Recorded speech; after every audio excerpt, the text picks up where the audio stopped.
ቲክቶከር አዶናይ ማስጠንቀቂያ ተሰጠው።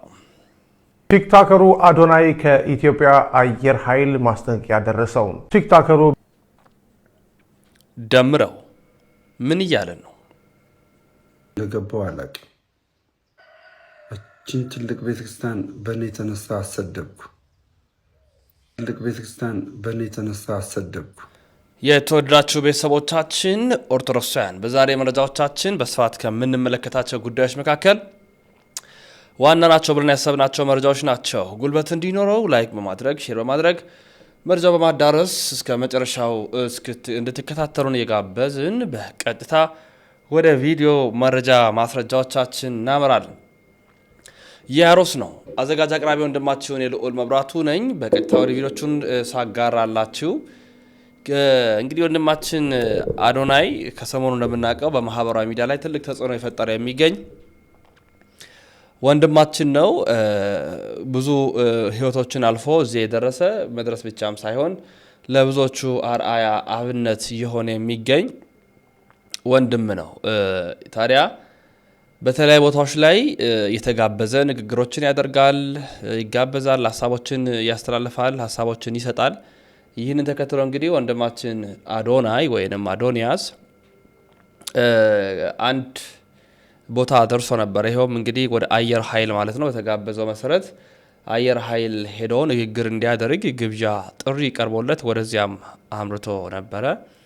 ታዲያ ከሄደ በኋላ እዛ ምንድን የገጠመው የሚለው በጣም አነጋጋሪ ነው። ምክንያቱም መሄዱ ብቻ ሳይሆን ከዛ በኋላ የመጡት ነገሮች አሉ።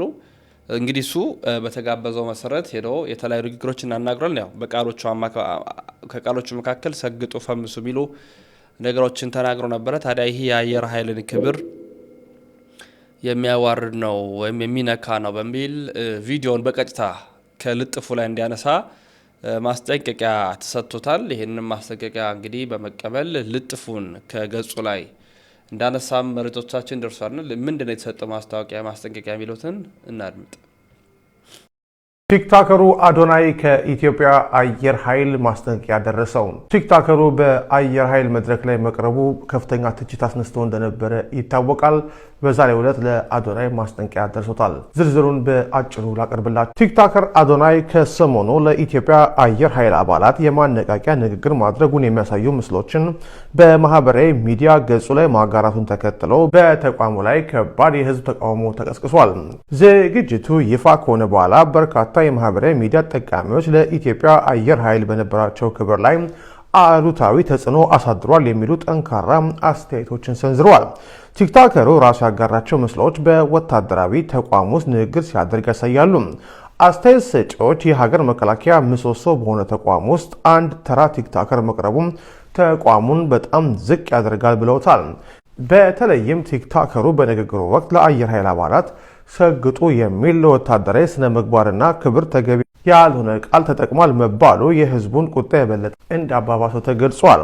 በተፈጠረው ከፍተኛ የህዝብ ቅሬታና ትችት የተቆጡት የአየር ኃይሉ ከፍተኛ ባለስልጣናት በተቋሙ ክብር ላይ ድፍረት ተፈጽሟል የሚል አቋም መያዛቸውን የዘሀበሻ የአየር ኃይል ምንጮች ገልጸዋል። ዘገባው እንዳመለከተው ባለስልጣናቱ ቲክቶከር አዶናይ ያጋራቸው ምስሎች በሙሉ በአስቸኳይ ከማህበራዊ ሚዲያ ገጹ ላይ እንዲያጠፋ ጥብቅ ትዕዛዝ አስተላልፎለታል። ከዚህ በተጨማሪ ተቋሙን ክብር እንዲያጣ አድርጓል የተባሉትና ቲክቶከሩን አነቃቂ በሚል የጋበዙትን የአየር ኃይል አመራሮች ላይ ተገቢውን እርምጃ ለመውሰድ ምርመራ መጀመሩን የዘሀበሻ ምንጮች አረጋግጠዋል። እንዳደመጥነው ነው እንግዲህ ልጥፉን አንስቷል። ከዚያ በኋላ ያለው እንግዲህ ቀጣይ የሚወጡ መረጃዎችን የምናቀርብላችሁ ነው የሚሆነው። ወደ ደምሮ ላምራስቲ በዲቫይን ሾው ላይ ቀርቦ ደምረው የተባለው ሰው ወይንም ግለሰብ እንግዲህ ሰክሮ ይሆን አላውቅም። እንግዲህ በጣም የተደጋጋሚ የሆኑ ነገሮችን ይሰራል። እኛን ለማሰደብ እያንዳንዱ የሚሄደው እንትና ገንዘብ እያገኘ እኛን ለማስጠቃት ነው። ጠጥቻለሁ ደግሞ ብሎ መጣ። ኦርቶዶክስ የጠጣለች የሚል ስም ይለጥፋል ማለት ነው። ምንም ልጁ አይዋጠለኝም ምንም ማለት ነው። ሆነ ብሎ ነው የሚያደርገው። ሆነ ብሎ ያደርጋል። ተጸጽቻለሁ እንዲህ በሉኝ ይቅርታ ምናምን ይላል። ስለዚህ በጣም ልንጠነቀቅ ይገባል። ልጅ ትኩረት ልንሰጠው ይገባል። ቀላል ስራ የሚሰራ ስላልሆነ ማለት ነው። ሁለቱም ቪዲዮችን ላድምጥ።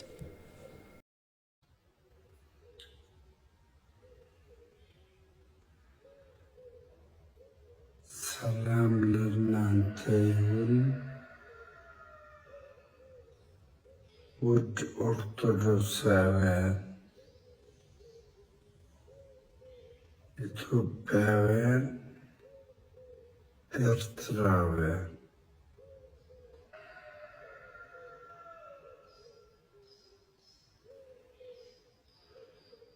በምን አይነት ቀን ውስጥ እንደዚህ ነገር ውስጥ እንደገባው አላውቅም። ይህችን ትልቅ ቤተክርስቲያን በእኔ የተነሳ አሰደብኩ። ትልቅ ቤተክርስቲያን በእኔ የተነሳ አሰደብኩ።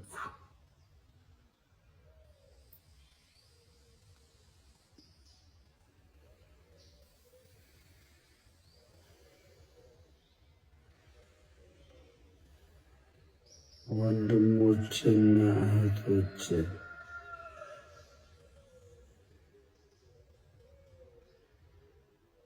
በእውነት በጣም መናገር እንኳን በቃ አቃተኝ። እንዴት መናገር እንዳለብኝ አቃተኝ። በጣም እንዴት መናገር እንዳለብኝ አቃተኝ።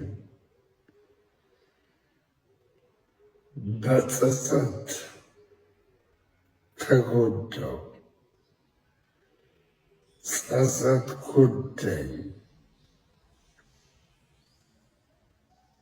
በጣም ትልቅ ጥፋት አጠፋሁ።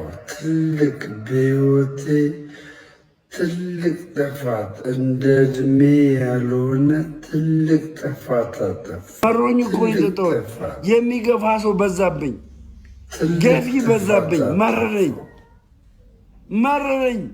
እኔ እንደዚህ አይነት ሰዎች ለሰው ብለው የሚመጡ ለሰው ብለው ሃይማኖትን የሚቀይሩ ለገንዘብ ብለው ወዲና ወዲ የሚዋዥቁ ሰዎች በጣም ነው የሚያስጠሉኝ። አሁን ይሄ ሰውዬ ፕሮቴስታንት በነበረበት ጊዜ መቼም ሰክሮ አላየ ነው፣ ሲጠጣ አላየ ነው። ቢጠጣም ተደብቆ ሊሆን ይችላል እንጂ ኦርቶዶክስ ውስጥ ከመጣ በኋላ በዚህን ያህል መንዘባዘብ ምንድነው? እንደዚህ መግማማት። ኦርቶዶክስ ቤተክርስቲያን ስካርን ትፈቅዳለች ያለህ ማን ነው? እዛ ሄዶ ስካር እንደ ልብ ነው ያለ? እንዴት እንደሚያደርገው በመዳህን ያለ ነው ወይስ ተልእኮ አለ? እኔ ሰውዬ በእንደዚህ አይነት መንገድ የሚቀጥል ከሆነ የራሱ ሆነ ተልእኮ አለው ማለት ነው። የቤተክርስቲያኑን ስም ለማጠልሸት የሚሰራ ነው ማለት ነው ለኔ እኔን ከጠየቃችሁኝ ማለት ነው። እኔ ደግሞ የኦርቶዶክስ ልጅ ነኝ፣ ባለማህተብ ነኝ። ከዚህ በኋላ እንደዚህ አትበሳበስብን። አሁንም እንዴ በፊት ላይ የሌለባችሁን ባህሪ እዚህ ስትመጡ የምታሳዩት ለምንድን ነው? በፊት ማትጨፍረውን እዚህ ስትመጣ የምትጨፍረው ለምንድን ነው? በፊት ማዘፍነውን እዚህ ስትመጣ የምትዘፍነው ለምንድን ነው? በፊት ማሰክረውን እዚህ ስትመጣ የምትሰክረው ለምንድን ነው? ሰውን የምትሳደው በፊት ማትሳደው ምንድን ነው እየሆነ ያለው ነገር? የተጠመቁት ጸበል ሳይደርቅ ገዳም አስተዋዋቂ ሆኑ። ጸበሉ ከላቸው ላይ ሳይደርቅ ቤተ ክርስቲያን አሰሪ አስተባባሪ ሆኑ። ቁጭ ብለህ መማር ነው የሚፈልገው። በቃ የቤተ ክርስቲያናችን ሕግና ስርዓቷ ይሄ ነው። ከሌላ እምነት ላይ የሚመጣ ማንኛውም ሰው ቁጭ ብሎ መማር፣ መጀመሪያ ቁጭ ብሎ መማር አለበት። ከመጠመቁ በፊት ከተጠመቀም በኋላ ቁጭ ብሎ መማር አለበት። ወንጌልን መማር አለበት። ነገረ ክርስቶስን መማር አለበት።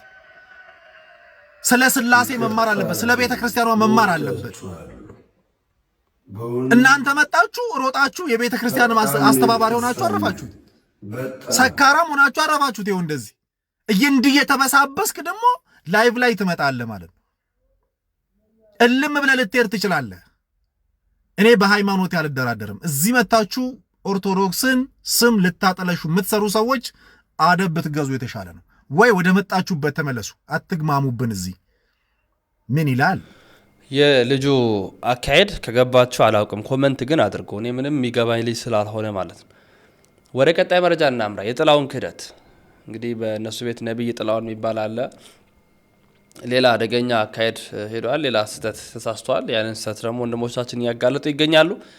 ላይክ እና ሼር ያደረጋችሁ እስከ መጨረሻው ከተከታተላችሁን ብዙ የምታተርፉ ነው የሚሆነው። አሁንም አዲስ መረጃ ላስደምጣችሁ፣ ተከታተሉ። ከኢየሱስ ውጪ በእኔና በእግዚአብሔር መካከል ማንም ሊቆም አይችልም። እግዚአብሔር አይቀበለውም። ከኢየሱስ ውጪ ማንም ወደ እግዚአብሔር ላይ ደርሰን አይችልም። በሙሉ ኃጢአተኛ ናቸው፣ ደካማ ናቸው፣ ሞተዋል። ኢየሱስን ተክቶ ለመግባት የሚሞክር ካለ የተረገመ ይሁን። የተረገመ በመጀመሪያ ደረጃ መርገም አይችልም። አንተ መላእክት ልትረግም አትችልም። ቅዱሳን ልትረግም አትችልም። ኦርቶዶክስ አይነት አላችሁ፣ እግዚአብሔር ይመስገን እኔ በጣም ደህና ነኝ። ይሄንን ክደት ይሄንን ምንፍቅና በመጽሐፍ ቅዱስ ማስረጃ እናጋልጣለን ማለት ነው። እስከዚያ ግን ተለመደው አካውንቱን ፎሎ ቪዲዮውን ደግሞ እጅግ አብዝታችሁ 20 እና 30 በላይ ሼር አድርጉት። ኮፒ ሊንክ ሪፖስት ዱት እያደረጋችሁ ወደ ሐሳባችን እንገባለን ቀጥታ ማለት ነው። በነገራችን ላይ መጽሐፍ ቅዱስ እነሱ የሚጠቀሙት እኛ የምንጠቀመው የሚናገረው ቃል በቃል ነው የምንላችሁ። ቅዱስ ጳውሎስ እንኳን ሲናገር እንደዚህ ነው የሚለው እዚህ በሁለተኛ ወደ ቆሮንቶስ ምዕራፍ 5 ቁጥር 14 ጀምሮ ያለውን እንኳን ብናነብ እኔ ግን ልሂድላችሁና ቁጥር 16 ጀምሮ ያለውን አንብብላችሁ እንደዚህ ይላል። ስለዚህ እኛ ከአሁን ጀምሮ ማንም በስጋው እንደሚሆን አናውቅም። ክርስቶስ በስጋው እንደሆነ ያወቅነው ብንሆን እንኳን አሁን ግን ከእንግዲህ ወዲህ እንደዚህ አናውቀውም። ቁጥር 17 እንደዚህ ይላል። ስለዚህ ማንም በክርስቶስ ቢሆን አዲስ ፍጥረት ነው፣ አሮጌው ነገር አልፏል፣ እነሆ ሁሉ አዲስ ሆነዋል። ነገር ግን የሆነው ሁሉ በክርስቶስ ከራሱ ጋር ካስታረቀን የማስታረቅንም አገልግሎት ከሰጠን ከእግዚአብሔር ነው። የምን አገልግሎት? የማስታረቅን አገልግሎት ከሰጠን ከእግዚአብሔር ነው አለ። ቁጥር 19 ላይ ኢንተረስቲንግ ነች። ይችላል በደንብ ተከታተሉ ኦርቶዶክሳውያን። እንደዚህ ይላል እግዚአብሔር በክርስቶስ ሆኖ ዓለሙን ከራሱ ጋር ያስታርቅ ነበርና፣ ፓስት ቴንስ ላይ ነበርና፣ በደላቸውንም አይቆጥርባቸው ነበር፣ በእኛም የማስታረቅን ቃል አኖረ። አሁን መቼ? አሁን ቅዱስ ጳውሎስ እንደዚህ የተናገረው ክርስቶስ እግዚአብሔር በክርስቶስ ሆኖ ዓለሙን ያስታርቅ ነበር አለ። መቼ? ያለፈ ነገር፣ መቼ ላይ? ዓርብ ቀን የተፈጸመ ነገር ነው ይሄ ማለት ነው። አሁን ላይ ያለ አይደለም። ያስታርቃል ወይም ደግሞ ያስታርቃልና አይደለም የሚለው ያስታርቅ ነበር፣ በደላቸውን አይቆጥርባቸው ነበር ነው የሚለው። ይሄ ዓርብ ላይ የተካሄደውን የማስታረቁን ስራ ነው የሚናገረው። ከዛ ጳውሎስ ዝቅ ብሎ ምን አለ? የማስታረቅን አገልግሎት ለኛ ሰጠን፣ የማስታረቅ ቃል በእኛ አኖረ፣ በእኛ አደረገ አለ። ታዲያ ምን ነው የምትፈልገው? ጳውሎስና ስደቧ፣ እርገመዋ? ምን አይነት ድፍረት ነው እንዴ? መካከለኛ ኦርቶዶክስ ማሰብ ካስመስላችሁ በቃ ኦርቶዶክስ መካከለኛ ለነሱ ቅዱሳን መላእክት ናቸው፣ ጻድቃን ሰማዕታት ናቸው። እነሱ ስለኔ አልሞቱም፣ መላእክት ስለኔ አልሞቱም ስጋ ለብሰው፣ ቅዱሳን ስለኔ ደማቸውን አላፈሰሱም። ክርስቶስ ኢየሱስ ግን የማስታረቅን ቃል በሐዋርያቱ ሰጥቷል። እሱ ዓለሙን ካስታረቀ በኋላ ወደ ራሱ ካስታረቀ በኋላ አሁን ላይ በእኔና በእግዚአብሔር መካከል ያለው ኢየሱስ ነው ምናምን አትመጻደቅ እንደዚህ እያልክ ክርስቶስ ራሱም እግዚአብሔር ነው፣ በዙፋኑ ተቀምጧል። ያኔ ግን በተለየ አካሉ እግዚአብሔር ወልድ ሰው ሆኖ መጥቶ ነበር ይህን ስራ የሰራው። አሁንስ ሄዷል፣ በቦታው ተቀምጧል። ቀድሞ በነበረው ክብሩ ነው አሁን ላይ ያለው። አሁን ላይ ለአንተ አይለምንም፣ አያስታርቅም፣ አያማልድም። ቁርጥህን እወቀው፣ ተመለስ። የሐሰትና የምንፍቅና ትምህርትን ተው። አንተና መሰሎች ይህን መጽሐፍ ቅዱስ እንኳን ቢያንስ በደንብ ተረዱት። ጳውሎስ ይህን የጻፈው ሌሎቹ የጻፋችሁ እናንተ የምትስቱባቸውን ቨርሶች ጳውሎስ ነው የጻፈው። ግን ይሄንስ በምን ነው የምታዩት? ምክንያቱም ቅዱሳን ኃጢአተኛ ናቸው አልክ፣ ብዙ ነገር አለባቸው፣ ድክመት አላባቸው፣ ሞተዋል አልክ። መላእክት አይሞቱም። ስለዚህ መላእክት ያማልዳሉ ማለት ነው። በሞት ከሆነ አንተ በህይወት ከሆነ እንትን የምትለው ማለት ነው። አብርሃም እንኳን እኮ ሄዶ ስማ፣ አብርሃም እንኳን ሄዶ የሞቱት እንኳን በአብርሃም ቅፍ እንደሚቀመጡ እኮ ይናገራል መጽሐፍ ቅዱስ። የሉቃስ ወንጌል ምዕራፍ 16 እንኳን ብንመለከት አብርሃም፣ ነዌና አልዓዛር የተባሉ ባለጸጋና ድሃ የነበሩ ሰዎች ከዛ ሁለቱም ሞቱ። ነዌ ወደ ገሃነም ወይም ደግሞ ወደ ሲኦል፣ አልዓዛር ደግሞ በአብርሃም እቅፍ ነበር የነበረው። አልዓዛር ከዛስ ነዌ በዘመዶቹ እዛ እሱ የደረሰበትን ስቃይ አይቶ ዘመዶች ይህ ስቃይ እንዳደርስባቸው እባክህ አብርሃም አባቴ ሆይ ላከኝና ወይም ደግሞ አንድ ሰው ከዚህ ላክና ሄደው እንደው ለወንድሞቼ ያስተምሯቸው ይንገሯቸው አለ። which means ምንድን ነው የሚናገረው? ሙታን ስለ ሕያዋን ይጸልያሉ ማለት ነው። ሙታን አሁን ላይ እዚህ ምድር ላይ የሚካሄደውን ነገር ያውቃሉ ማለት ነው። በነፍሳቸው ስለኛ ይጸልያሉ፣ ይማልዳሉ ማለት ነው። እንዴ ነዌ እኮ ስለ ወንድሞቹ ስለ ቀው ዘሮቹ ነበርኩ የሚያስበው፣ ስለ ወገኖቹ ነበርኩ የሚያስበው፣ ስለ እሱ አልነበረም። ኢቭን ከሱ አለፈና እሱ እንደማይወጣ ሲያውቅ በቃ ዘመዶቼን የመጣሁበት እንዳይመጡ እባክህን ሰው ላክልኝ፣ ወይ አልዓዛር ወይም ደግሞ ሌላ ሰው ላክ ነው ያለው። ይሄንን ነው የሚናገረው መጽሐፍ ቅዱስ። አንተ ግን ሞተዋል ምናምን ትቀባጠራለህ። መጽሐፍ ቅዱስ የማይናገር የክደት ትምህርት። ሙታን ስለኛ ይጸልያሉ በደንብ አድርገው ቅዱሳን እግዚአብሔር በሰጣቸው ጸጋ ጳውሎስ እንደተናገረው በምድርም በሰማይ ምሮ ይጸልያሉ፣ ይማልዳሉ ስለኛ። ክርስቶስ ግን አሁን ላይ ስለኛ ይፈርዳል። በዙፋኑ ተቀምጧል። ቀድሞ በነበረው ክብሩ አለ። ፋይናል ደግሞ ይፈርድልናል ማለት ነው።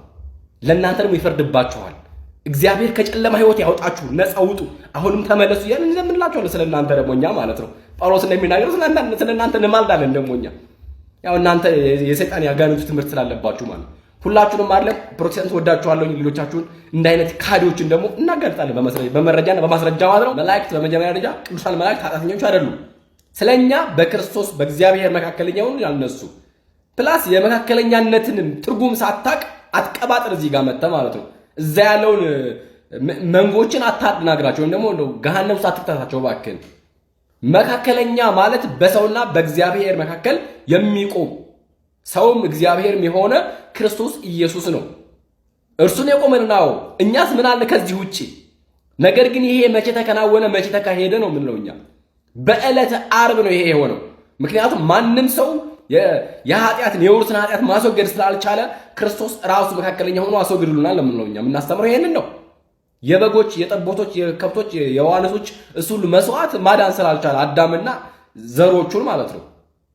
ከዛ ውጪ ግን በዕለተ ዓርብ ክርስቶስ ከሰራው መካከለኝነት ውጪ አሁን ላይ የመካከለኝነት የማስታረቅን ስራ ክርስቶስ አይሰራም። አሁን ላይ ያለው በፍርድ ዙፋኑ ነው። አሁን ላይ ያለው በቀደመ ክብሩ ተቀምጧል። ክርስቶስ እኮ ከመወለዱ በፊት እኮ አማላጅ አልነበረም። ያደረጋት ያችን ለአንድ ጊዜ ብቻና ብቻ ነው። አንድ ጊዜ ፈጽማ ተደርጋለች። ከዛም ተፈጸመ አለ። በቃ አለ። ከዚህ ጋር ተቆይቷል። ኦርቶዶክሳን ተለምዶ አካውንት ፎሎ ቪዲዮን ደግሞ እጅግ አብዛችሁ ሼር፣ ኮፒ ሊንክ፣ ሪፖስት ዲዩት ላይ ከር ታደርጉ። ሰላም እያላችሁበት ሰላም እግዚአብሔር ከሁላችን ጋር ይሁን። የተወደዳችሁ ቤተሰቦቻችን ውድ ኦርቶዶክሳውያን እንግዲህ እንዳደመጥነው እንደተከታተልነው ነው የፕሮቴስታንት ቤተ እምነት አሁንም ድረስ የሚያስተምሩት አሁንም እያስተማሩ ያሉት አሁንም ተቀብሎ ያሉት መንገድ ፍጹም ስህተትና ተቀባይነት የሌለው ነው። ከሰሞኑ የወጡ የተደመጡ ወቅታዊ ትኩሳት የሆኑ መረጃዎች ምንድን ናቸው? በቪዲዮ በማስረጃ ጭምር ያስደገፍኳቸዋሉ። አርምጠን እንመለስ። ብዙ ሰው እንዲጸልየው የምወደው አንድ አባ እብሎ የሚባል በጣም በኃጢአት የኖረና በኋላ ጻድቅ ሆኖ አሁን በረከቱ ይድረሰን የምንለው በስንክሳር ላይ ታሪኩ የተጻፈለት እረኛው እብሎ የሚባል አለ። እረኛው እብሎ ጸሎቱ አንድ ናት። ያልተማረ ነው፣ ክርስቲያን ነበረ፣ ግን ዝሙት፣ ስርቆት፣ ሆዳምነት በተለይ ሆዳምነት ነግሶበት የኖረ ነው እና በጣም እንደ ጎልያድ ሰውነቱ የፈጠመ ኃይለኛ ሰው ነው የነበረ እና ኃጢአትን በሙሉ ሰርቷታል። በራሱ ሕሊና ምን አለ ይላል እዛ ስንክሳሩ ላይ እንደተጻፈው ከኃጢአት የቀረችኝ አንድ ነገር ናት፣ እሷም ነፍሰ ጡር ሴትን ይዤ ከነነፍሷ ሆዷን ቀድጄ ሕፃኑ እንዴት እንደተኛ ማየት ይቀረኛል አለ ይላል። ታውቃላችሁ ሰይጣን እንዴት እንደሚያስጨክነው ሰውን። ከዚህ ጭካኔ እግዚአብሔር ይገላግለን። ይሄን ይቀረኛል። አንድ ቀን ሴት ውሃ ልትቀዳ ነፍሰ ጡር ስትመጥ ሩጦ ሄዶ ጸጉሯን ይዞ ልክ ፌስታል አሁን እናንተ ብድግ አድርጎ መሬት ላይ ጣላትና ሰንቲውን አውጥቶ ሆዷን ቀደደ ይላል። ሆዷን ቀዶ ሕፃኑን አተኛኙን አየው ይላል። ከዚያ በኋላ ሴቲቱ አጣጥራ በመከራ ሞተች። ሕፃኑ ደግሞ ያው በእትብት እየተመገበ ትንሽ ቆይቶ ከሷ በኋላ አጣጥሮ ሞተ። ግን ህሊናውን ረበሸው። መቼም እግዚአብሔር አንዳንድ ጊዜ ቅድም እረኛው ይፈልገናል ብያቸዋለሁ አይደለም? በዚህ እግዚአብሔር ህሊናው እንዲሰማው አደረገ። ከዚያ በኋላ ከብቶቹን ወደ ቤት ሳይመልሳቸው ትቶ መልካም አላደረኩም ብሎ እንትን አለው፣ ረበሸው። የሕፃኑ በማህፀን መንፈራገጥ፣ የሴቲቱ ማጣጣር መንፈራገጥ፣ ሳያርዳት ምን ሳይላት ሆዷን ብቻ የሰነጠቃት ረበሸውና ወደ በረሃ ሄደ። በቃ በረሃ ሄደ፣ ገባ ምርር ብሎ። ከዚያ በኋላ ረሃቡን እየተራበ የዱር ቅጠል እየበላ ማረኝ እያለ መለመን ጀመረ እና ጸሎቱ ለመናገር ነበር ታሪኩን ያሳብ። ጸሎቱ አንድ የምታስደንቅ ጸሎት ናት። እንዲህ ይል ነበረ፣ ጌታ ሆይ የማይበድል ባሪያ የማይምር ጌታ የለምና ይቅር በለኝ። አሁን ይሄ ይረዝምባቸዋል እናንተ። በጣም የሚገርም ጸሎት ነው። የማይበድል ባሪያ የማይምር ጌታ የለምና እኔን ኃጢአተኛውን ይቅር በለኝ እያለ ይህችን ብቻ። ምክንያቱም እሱ ዳዊት አያውቅ፣ ወንጌል አያውቅ፣ ውዳሴ ማርያም አያውቅ፣ አርጋኖን አያውቅ፣ ምንም አያውቅም እኮ። እቺ ጸሎት እየጸለየ ክርስቲያኖች በንጹህ በሚያቃጥል እንባ እያነባ ብዙ ዓመት ይህን እየጸለየ እንባው እየጨመረ ኃጢአቱን እያስታወሰ የማይበድል ባሪያ የማይምር ጌታ የለምና ይቅር በለኝ እያለ አለቀሰ ይላል። በኋላ ጌታ በበረሃ ውስጥ ካለ አንዱን ባህታዊ እንዲያጽናናው መጀመሪያ ላከለት። መጀመሪያ እንዲህ የሚል መልእክት ላከለት። ተስፋ እንዳይቆርጥ ይህን ያህል ደግሞ እየለመንኩት ይቅር አይለኝ እየታኮ ይቅር ብሎታል። ግን ደግሞ ወደ ገደመ ክብሩ እንዳይመለስ ያችን የኃጢአት ጉቶ እንደተነቀለ አዲስ ሰውነቱን አሮጌ ሰውነቱን ትቶ በአዲስ ሰውነቱ እንዲቀጥል እንዲያጽናናው አንዱን ባህታዊ ሂድ እንዲህ ያለ ሰው ታገኛለህ፣ የእናቲቱን ይቅር ብያለሁ የልጁ ይቀርሃል በለው አለው። የእናቲቱን ይቅር ብያለሁ ያለው ተመልከቱ፣ እግዚአብሔር ለከ ይቅር ይላል ብሎ በንስሐው እንዲጸና ነው። የልጁ ይቅር ያህል ገና ይቀርሃል የተባለው ደግሞ እንዳይመለስ ወደ ኋላ አመሉ ወደፊት እንዲገባ እግዚአብሔር እኮ ጥበቡ። ከዚያ በኋላ እንደገና ተጋደለ። በኋላ አንድ ባህታዊ ተላከለትና ሂድ ጌታ ኃጢአትን ሁሉ ይቅር ብሎሃል፣ አሁን ስጋውን ደግሞ መልአክ ያቀብልሃልና ተዘጋጅ በለው አለው። ልክ ባህታዊው ይህን ብሎት ያኛው ባህታዊ መጥቶ እግዚአብሔር ይሬኒ እግዚአብሔር እረኛዬ ነው የሚያሳጣኝም የለም የሚለው መዝሙር በቃሉ ያ የተመልከቱ ብዙ ቅዱሳን ባህታውያን ዳዊት ነው የሚጸልዩት። ዳዊት መቼም ካፋቸው የቤተ ክርስቲያን ሰው የሆነ ዳዊት ካፉ አይለይም። በእውነቱ ዳዊት በቀን ውስጥ የማይደግም ሰው የተጎዳ ነው። እንደው አንድም ንጉሥ ይሁን እንደው 3-4 ይሁን ሲሆን በቃሉ የሚያውደፈድፋት እንደ አቡነ ዘበሰማያት 1-4-5 መዝሙር ለሰው ሁሉ ያስፈልጋል። በቃላችሁ የምትይዙት ለታደለሰ እንደው ምንም ብናጣ መጽሐፍ ብናጣ ያችን ማለት አስፈላጊ ነው። ክርስቲያኖች ዳዊት ልበ አምላክ ነው እና ይሄን ጸልዮ ሲጨርስ ዳዊቱ ሲጨርስ በግራው ዘወር ሲል ይሄ አባ እብሎይ መልአኩ ስጋው ደግሞ ከሰማይ አውርዶ ሊያቀብለው ቆሞ አየው። ደንግጦ መሬት ላይ ፍግም አለ ይላል። መልአኩ ዳሰሰው፣ አነሳው፣ አበረታው፣ ስጋውን ነው ደሙን አቀበለ። ልክ ስጋውና ደሙን ሲያቀብለው ሰውነቱ እንደበረዶ ነጭ ሆነ ይችላል። እግዚአብሔር እንደዚህ አድርጎ ያንጻ። የተወዳችሁ የሰዎቻችን የዛሬ መረጃዎቻችን ይህን ይመስላሉ። በሌሎች መረጃዎች የምመለስ ይሆናል። መረጃው ለመላው ዓለም እንዲዳረስ ላይክ፣ ሼር በማድረግ እስከ መጨረሻው እንድታደምጡ እንድትከታተሉ እየሻትን እየጋበዝን ተሰነባበትን። ሰናይ ቆይታ ይሆንላችሁ።